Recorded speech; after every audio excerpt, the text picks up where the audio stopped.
Mga guys, welcome back to my channel. Mga guys, dumating na tayo galing Paniki Tarlac. Ayan, yung renotice natin na small body, yung pinalitan natin ng tensioner. Pero mga guys, ito, may story ito. Pumunta tayo sa Daan Kalikasan. Daan Kalikasan, yung ginagawang kalsada, yung maraming upload ng mga vlogger na katulad natin. Pumunta tayo sa Beautech na makahirap. Nakita lang natin to saglit kung ano yung top speed nito, para sayang mga guys, hindi lang natin nakuha yung ano, yung gusto ko. Kasi alam niyo naman mga guys, kasama natin si Mrs. Trinay ko lang naman kung saan yan. Makita niyo mga guys, bago tayo pumunta rito sa top overhaul. Kasi po ito mga guys, nangyari dito, matakaw sa langis. Every other day, isang litrong langis. Kung pasin nyo po, naglalangis yung 1 at saka 3. Tapos yung 2 po, makarbon. Ibig sabihin po niyan, talagang matakaw na sa langis. Yan. Yan, kita nyo po niya, no? 3 saka 1 at saka 3 saka 2. Yan.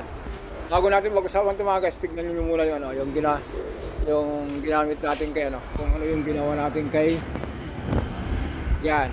Ano yung top speed. Sayang hindi natin nakuha yung ano. Gusto ko sana medyo ano pa sana, mas material lang natin sana, kaya lang hanggang doon lang tayo. Panoorin nyo saglit.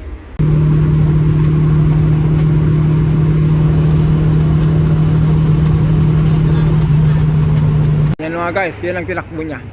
Nag-1 na lang tayo, nag 160 lang kasi bubulong na lang tayo. Galit si Mrs.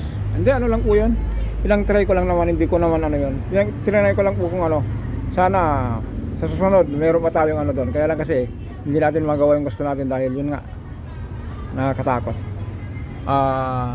Ito natin mga guys, ano natin to, tuloy natin. Kung pansinin nyo po, matako sa langis na po yan, no? Ganito rin po ito, sariwang langis. Ito po, medyo carbon. Pero kung pansinin natin mga guys, itong ano, itong cylinder head niya po, ang naging problema niya po, ayan, yung 1 sobrang takaw sa langis, sa 3 ganun din. Pero kung kasi nyo mga guys, yung spark plug na po, pud na,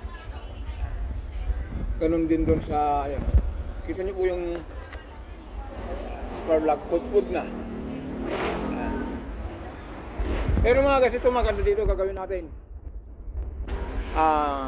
Ang palitan natin dito mga guys, dahil tinakbo niya po 200 plus na, 300 plus, palitan na natin ng carbon.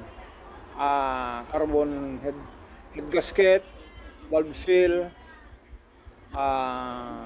piston ring.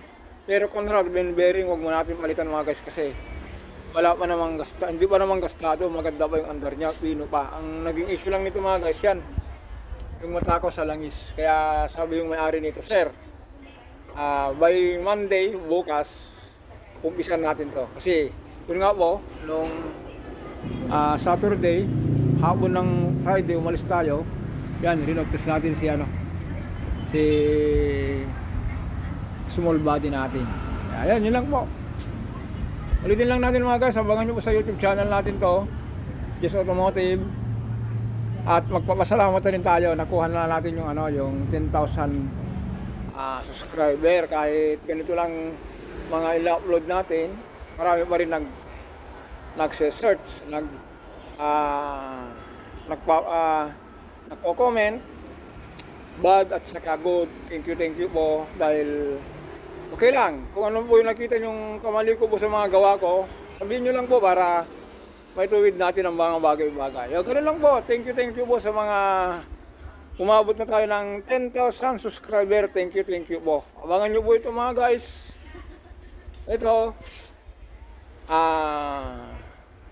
semi-overhaul na po ito. Dukot tayo rito. Palit tayo ng piston ring. Linis natin yung gap ng ito. Tapos, Conrad, main bearing po. Ibabalik natin po niya. Okay. For the next video mga guys. Tomorrow, bye-bye.